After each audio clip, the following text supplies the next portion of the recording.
Bracket na may serial number at may QR code. Ayan yung kung lalabas.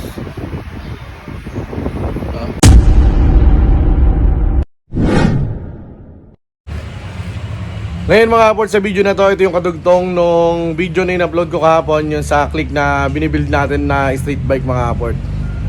Ngayon, ikakabit natin yung nose na reservoir ng coolant at yung stabilizer mga kaport. Ngayon, unahin muna natin to, yung nose na reservoir ng coolant. Bubutas muna tayo dito ng bracket na pagkakapitan nya bago natin papatawarin papunta dun sa radiator mga kaport. Kasana natin dito sa compartment yung gagawin nating reservoir ng coolant. Ayan na yun, no. Sa inyong bracket na ginawa natin pansamantagal, pero magpapagawa tayo niya ng stainless para lang makita natin kung paano yung style ng bracket na gagawin.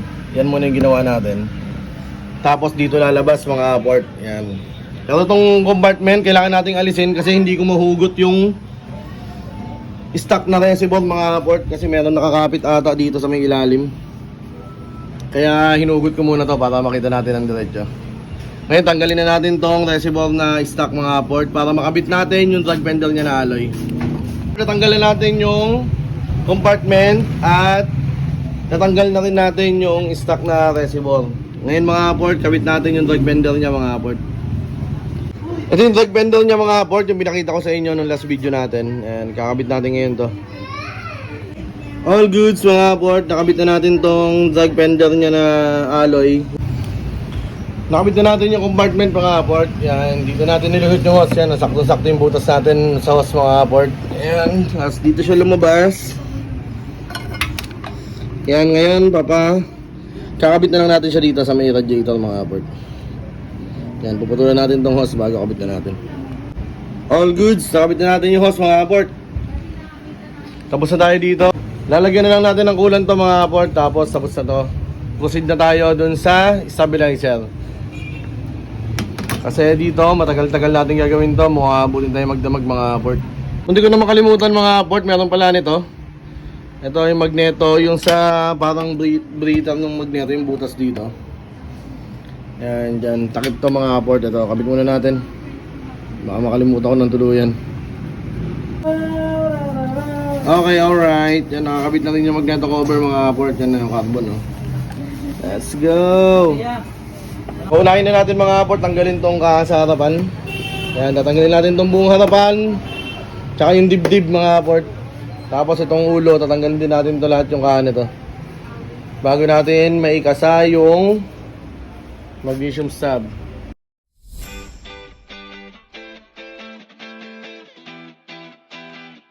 Okay mga kaport, nahubaran na natin itong harapan. Ngayon, gagawa muna tayo ng bracket para gagamitin natin dito sa gitna yung pagkakapitan ng stabilizer. Ito mga kaport, yung gagamitin nating bracket para dun sa stabilizer. Ito yung kakapit natin sa leg. Kita nyo, may serial number yan mga kaport, oh. Tapos meron pang QR code. Ayan, baka i-bash nyo pa tong bracket na to. Purig yan mga kaport, oh. Tingnan mo, iscan natin yung QR code, ha. Tingnan nyo kung lalabas. www.brembo. Paano ba yan, Ber? Brembo yan, Ber. Gago! Ay, ba dyan? Ito mga kaport, na kinasa natin yung bracket dito na ginawa natin para mamarkahan natin kung saan natin siya itutupi. Kasi kailangan hindi aabutin tong batok. Para ang tabas natin dun lang sa dibdib mga kaport. Bukod sa isa lang yung tatabasin, kung magkamali man ng tabas, mas mura yung dibdib kaysa dito. Kasi nakakalbo na to. Gago! Ay, ba dyan? Ngayon, tutupinan natin to mga kaport para maikasa natin, mabutasan, tapos maikasa natin yung stud. Yan mga kaport, naitupi na natin yung bracket. Yan, ito magiging itsura niya mga kaport. Yan. Yan ang magiging itsura ngayon. Bubutasan na lang natin mga kaport para maikasa natin tong stub at makasa natin yung bracket na kakapit dito. Yan. Yun. Okay, alright. Nabutas na natin siya mga kaport. Naikapit na rin natin siya dito sa bracket. Ngayon, ang kailangan na lang natin gawin ay ikapit tong bracket na to dito. Yan, nakaganyan yan dyan. Kaya lang ang problema natin, ito, papaputol natin itong mga port, itong bilog na to. Tapos ipapatagilid natin para lumapat siya dito sa tornilyuhan, tapos nakaganon dito. Kasi kung tignan nyo mga port, kung nakatapat dito yan, tignan nyo kung nakatagilid dyan. Yan, nakatagilid. Kaya papaikot natin yan, puputulin natin, tapos papahinang natin ng nakadiretso dito. Kaso ang problema natin mga port, time check 12:03 na madaling araw, wala na tayo mapaghihinangan malamang. Kaya itutuloy natin to bukas ng umaga. Mamayang umaga itutuloy natin to mga port. At least naikasan na natin siya. Yan, yung bracket na lang dito sa gilid mga port. Tapos bubutas na lang tsaka tatabas tayo dun sa dibdib. Okay, alright. One eternity later. Ngayon mga port, bagong araw. Ngayon tutuloy natin yung ginagawa natin dito sa click na to, yung stub niya mga port. Ito, papakita ko sa inyo yung bracket. Ito yung bracket na to. Yan. Yung mga port, naputol na natin to. Naputol na natin. Ngayon, ipapalis natin yan ng ganito. Yan, para tumapat dun sa tornilyuhan natin mga port. Kaysa mag-special tayo na tabas-tabas. Mas magiging malinis tignan to mga port. Yan o. Ito mga port, minargahan na natin kung paano yung slant na gagawin. Baka kasi magkamali. Mahirapan pa tayo mamaya. Ay, nilagyan na natin ng tape. Yan o. Kung paano yung linya ng tape na yan, doon nakakapit to. Ay, makikita nyo mga port o. Yan. Tapos ito, nakaganda yan dito. Yan, kung paano yung tape na yan, ganun siya nakakapit dito mga port.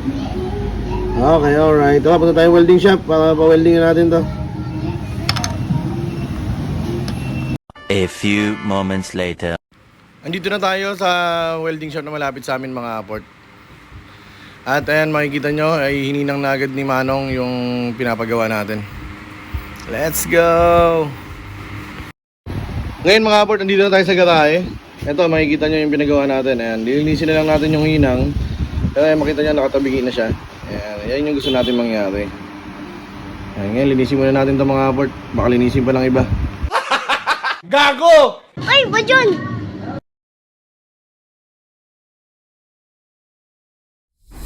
Okay, alright. Ayan, kasama na natin ito mga port bago natin finishing yung paglilinis. Ito na yung magiging buhang niya mga port. Yan, may special tayo dyan. Tapos nakadiretso dito. Pero ito mga port, makikita nyo, hindi pa siya pantay. Ayun o, tabingi pa. Gagawin na lang natin, mag-a-adjust na lang tayo. Pag ganun nangyari, napawelding yun na to sa kabit, kailangan ikabit niya mga port. Mag-a-adjust na lang tayo sa bend nito. Ayan, medyo i-bend natin pa ganun, tapos i-bend natin to pababa konti para magpantay yung stabilizer. Kasi kung mapapansin nyo, hindi siya pantay oh. Ayan, baklasin muna natin ulit para mabend natin to mga port. Ito na mga port, na adjust na natin yung bend nito. Nabend natin dito, tapos binend din natin dito. Ngayon, pantay na siya mga port. Ngayon, testing natin ngayon kung maganda yung liko niya. Sagad, mga port, sagad dyan liko. Sa kabila, sagad din. Okay, alright. Ngayon mga port, magtatabas na lang tayo nung dibdib para sa tatamaan nito. Tsaka yung lulusutan nitong bracket mga port. Let's go! Ngayon mga port, magtatabas na tayo ng dibdib. Unahin na natin muna yung tatamaan ng stabilizer. Yan, ginawa kong technique dyan mga port. Hindi ko tinanggal tong bracket na to. Tapos dinikdik ko tong dibdib sa kanya para bumakat dito. Ayan, para makita ko kung nasan nakatapat yung bracket. Ibig sabihin, magbubutas tayo sa medyo taas niyan dahil nandun yung stabilizer. Yung technique mga port. Tapos, tatabasin muna natin yung lulusutan ng gitna. Yung gitna lang muna, itong gitna na to. Yung lulusutan lang nito, ito lang, ganito lang kalaki. Yan lang muna tatabasin natin. Tapos unti-unti na natin tatabasin yung tatamaan pag liniligo. Yan yung technique ko mga port.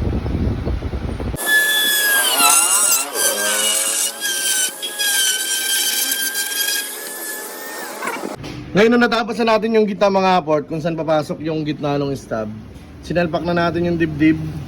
Tapos dito na tayo unti-unting magbabawas pagapang doon kung saan tatama yung stabilizer mga port. Okay, alright mga port. Tapos yung tabas natin. Ayan yung tabas natin mga port.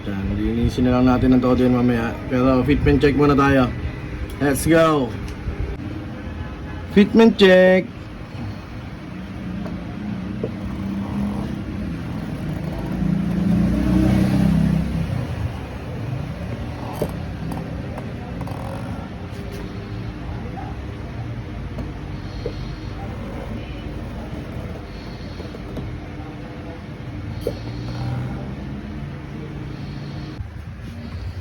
Okay, alright mga port. Nakabit na natin yung stub at yung coolant reservoir mga port dito.